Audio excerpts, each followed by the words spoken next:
technology glitch is just one example of complaints over the STAAR test. In fact, there's now a growing number of parents pushing for Texas just to do away with the test. And some are going a step further. Fox 4's Deanna Zoga spoke to some parents who decided they're just not going to let their kids take the STAAR exams. Deanna. Yeah, we talked to some parents, Heather, that said they're tired of getting emails, seeing homework assignments dedicated to passing the STAAR. So as a form of protest, they're either keeping their kids home from school on test days or instructing their children not to take the test while in class. Yeah, they're silly. While other 8th graders across Texas spent part of last week taking the STAAR. Oh, yeah. I'm going to tell you that. Amanda Malone's twins did not. Dear Congressman, and instead, the Prairie Vista middle schoolers in the Eagle Mountain Saginaw district spent the time writing to lawmakers. When it's time to take the test, we feel as if we have to get every question right, and if we don't, we fail.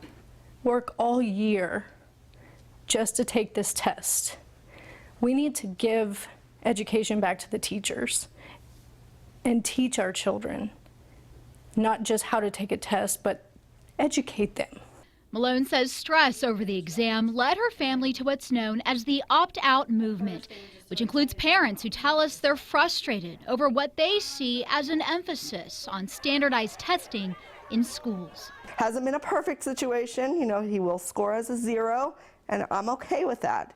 Malone and 2 other parents she met through a Facebook group say they found guidance from a website run by an Austin area attorney and parent offering form letters and a step-by-step guide. I think the end game is to force the state to take a hard look at how we do assessment and to back away from the idea that a one-size-fits-all standardized test is an accurate measure of what's going on in a school for a full year. Scott Plasek told us by phone he's been involved in the movement for 3 years and has seen interest from parents grow. The Texas Education Agency does not track opt-out numbers, saying the term itself is a contradiction, since there is no real opt-out option and students are legally required to take the STAAR. At the same time, though, state laws don't spell out a punishment for families. Districts, however, could feel the heat.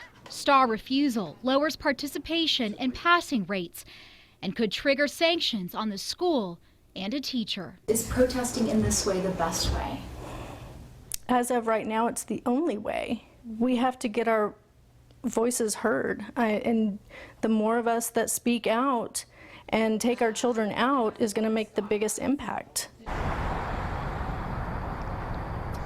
Malone says this was not a decision that she took lightly. Her kids are in the 8th grade. Her twins are in the 8th grade. That's an important year. Students in Texas are supposed to pass the math and reading portions of the STAAR to advance to the 9th grade. She's aware of that. She's already requested a special meeting with her school. Now, her district says it's aware of about a handful of parents who are doing this. It is working with parents, or at least trying to, they say, explain the ramifications of this, but also note and encourage parents to contact state legislators who make the decisions about the test, including picking STAAR. Back to you, Heather. All right, Deanna, thank you.